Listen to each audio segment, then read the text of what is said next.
Hello, I'm Pastor Ralf Friedrichs down here in Wilsons, Virginia. Friends, I grew up in Northport and graduated from Northport High School and attended college before joining the United States Marine Corps.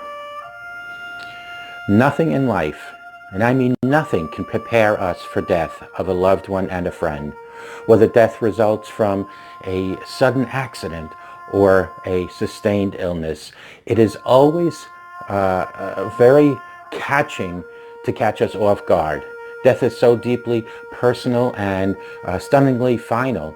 Nothing can emotionally prepare us for its arrival.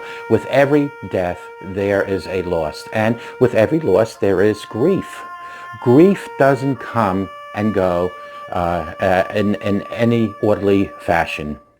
Just when you think the anguish has left, another wave of grief sweeps, and we are forced to revisit memories, the pain, and the fear. Sometimes we try to resist the demands of grieving. We long to avoid the fierce yet holy pilgrim.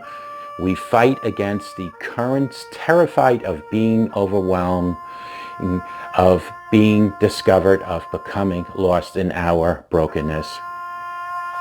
Friends, Latin for always faithful, Semper Fidelis, is the motto of every Marine, including the one that Mike and I shared. An eternal and a collective commitment to the success of our battles, the progress of our nation, and the steadfast loyalty to the fellow Marines that we fight alongside.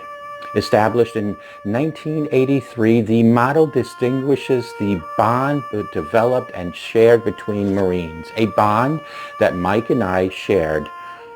It goes beyond words that are spoken, as it is a warriorhood that is lived like no other warriorhood.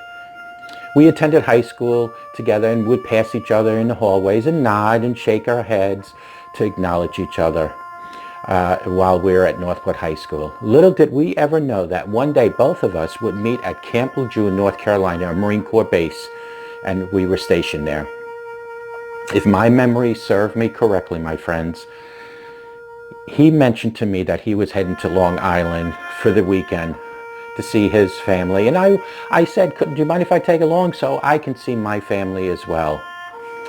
It was a long and a great 12-hour ride, and we shared expenses. After the first trip, it became a habit for both of us to alternate our cars and make this trip together as often as possible. One thing about Mike that I will never ever forget is that he made every single trip a fun trip. We both had different battalions to report to when we got back to Camp Lejeune. While we were driving, we'd share war stories. I remember of the last trip we took together, and we spoke about the endless possibilities the Marine Corps has offered both of us for a future. Mike sometimes made me laugh so hard when he would imitate his superior officer. He would compare his superior officer to Gomer Pyle.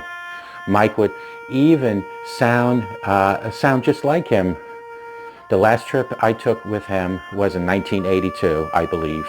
And then I was shipped off to many locations throughout the globe.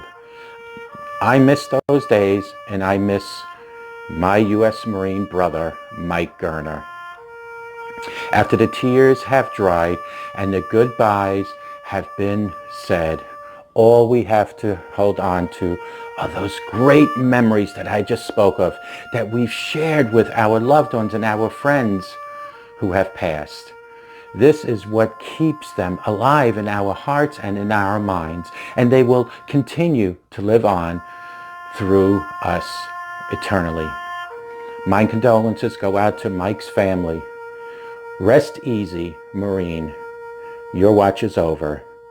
Now stand guard at the heaven's gates until we all see each other again. In Matthew 5:4, blessed are that mourn, for they shall be comforted.